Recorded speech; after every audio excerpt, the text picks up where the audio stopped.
નમસ્કાર મારા વાલા ગુજરાતી મિત્રો, જાગો જોગી જાગો ચેનલમાં આપનું સ્વાગત છે। તો આજે આપણે વાત કરીશું કે આપણે આત્માનું વર્ણન કેમ કરી શકતા નથી। આપણે આત્માનો સ્વાદ, આત્માનો આનંદ આપણે લઈ શકીએ છીએ, આત્માનો અનુભવ કરી શકીએ છીએ, પરંતુ આપણે આત્માનું વર્ણન કરી શકતા નથી।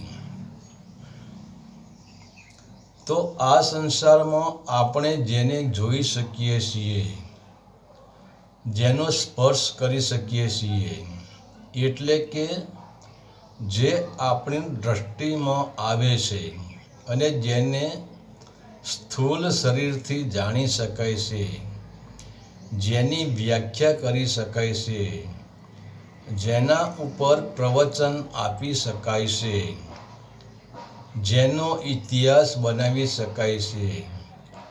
તો પહેલી વાત, ઠોસ અને તરલ પદાર્થનો આપણે ઇતિહાસ બનાવી શકીએ છીએ અને એનું જ પણ વર્ણન કરી શકીએ છીએ, પરંતુ આપણે જોઈએ છીએ કે એક તળાવ માટીથી બનેલું હોય છે, તો તે તળાવ માટીનું જ છે, એટલે આપણે તેને માપી શકીએ છીએ। એનો ઘેરાવો કેટલો છે અને તે તળાવ ઊંડું કેટલું છે અને તે તળાવનું નામ શું છે અને તે તળાવ કઈ જગ્યાએ આવેલું છે તેનું પણ વર્ણન આપણે કરી શકીએ છીએ, તેના ફોટા પણ પાડી શકીએ છીએ।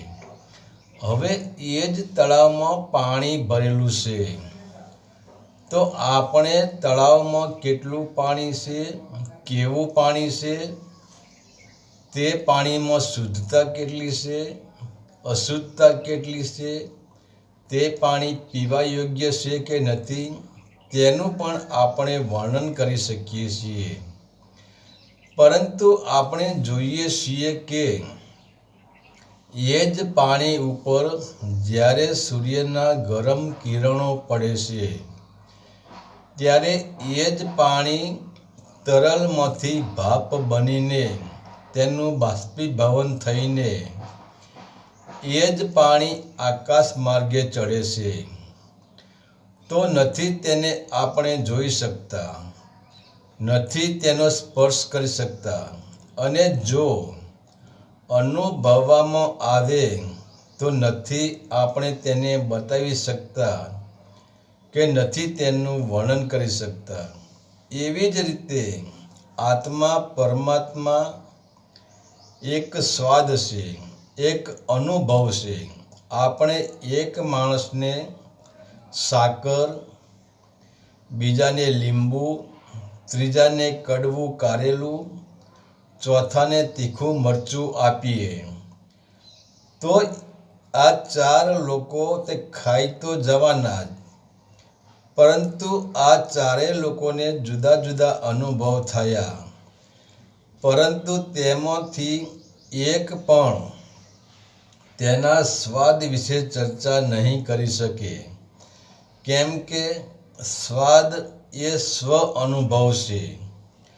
અને જો તમારે પરંતુ તે લોકોના જેવો અનુભવ કરવો હોય, તો તેના સ્વાદને જાણવો હોય, તો તમારે પણ સાકર, મરચું, લીંબુ અને કારેલા ખાવા જ પડશે, ત્યારે જ તમને પણ એના સ્વાદનો અનુભવ થશે। પરંતુ પેલા લોકોની જેમ તમે પણ સાકર, કારેલા, લીંબુ અને મરચાંનું વર્ણન કરી શકશો, પરંતુ સ્વાદનું વર્ણન તો નહીં જ કરી શકો। તો માની લો તમને ભૂખ લાગી, તમને તરસ લાગી, તો ભૂખ શું છે અને તરસ શું છે એનો અનુભવ તમે પોતે જ કરી શકવાના છો, પરંતુ તમે પેટમાંથી ભૂખને કે તરસને કાઢીને લોકોને બતાવી શકવાના નથી કે જોઈ લો, આ રહી એ ભૂખ અને આ રહી એ તરસ. તમારા શરીરના કોઈ પણ અંગ ઉપર અગ્નિ પડ્યો હોય કે પછી તમને બીજી કોઈ તકલીફ થઈ હોય તો તમે તે બળી ગયેલું શરીર, ઘાવાળો હાથ પગ, તમારું ગુમડું કે તમારો શરીરનો કપાઈ ગયેલો હિસ્સો તમે લોકોને બતાવી શકશો કે જોઈ લો, અહીંયા મારા ઉપર અંગારો પડ્યો હતો, અહીંયા મને ઘા વાગ્યો હતો, અહીંયા મને ગુમડું થયું છે, અહીંયા મને કેન્સર થયું છે. એ બધું જ તમે બતાવી શકશો અને ડૉક્ટરને પણ એનું નિદાન કરી શકશે. પરંતુ તમને જે બળતરા થઈ રહી છે, તમારી બળતરા કેટલી થાય છે એનું વર્ણન તમે નહીં કરી શકવાના. એવી જ રીતે આત્માનો સ્વાદ જેને ચાખ્યો એને જ એનો અનુભવ કરી શકે છે, પરંતુ તેનું વર્ણન નથી કરી શકતા. અને જે વર્ણન કરે છે તે ખોટું જ પડે છે, કેમ કે વર્ણનમાં સ્વાદનો અનુભવ થતો જ નથી. વર્ણન એ વર્ણન જ રહે છે.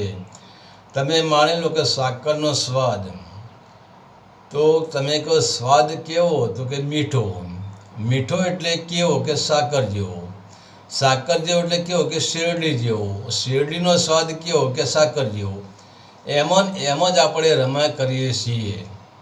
આ સ્વાદનો અંત આવતો નથી. એના લીધે સ્વાદ શું છે એવી જ રીતે સ્વાદનું જેમ આપણે વર્ણન કરી શકતા નથી. એમાં આપણી અંદર જે પુરુષે આત્મચિંતન કર્યું અને જેના અંદર આત્માનો સ્વાદ આવી ગયો, આત્માની જ્યોત પ્રગટી લીધી, જેને આત્મા રૂપી ઝાડનું મહાઅમૃતનો સ્વાદ ચાખી લીધો, એ સ્વાદ કોટી પ્રયત્ન કરો, ભલે તમે મોટી મોટી એના માટે બુકો બનાવી દો, ગ્રંથો બનાવી દો, વેદ બનાવી દો, પુરાણ લખી દો, ઉપનિષદ લખી દો, તમે શબ્દોમાં બતાવી શકશો, પરંતુ તમને જે ઓરિજિનલ સ્વાદ મળ્યો છે એનું વર્ણન તો કોઈ પુસ્તકમાં, કોઈ વેદમાં ક્યાંય આપણે બતાવી શકવાના નથી. અને એટલા માટે જ એને પરમ રસ કહે છે, એટલા માટે જ એને પરમ સ્વાદ કહે છે, અને એટલા માટે જ એને અનહદ સ્વાદ કહે છે, અખંડ સ્વાદ કહે છે. હરિ ઓમ તત્સત. આદેશના પ્રણામ.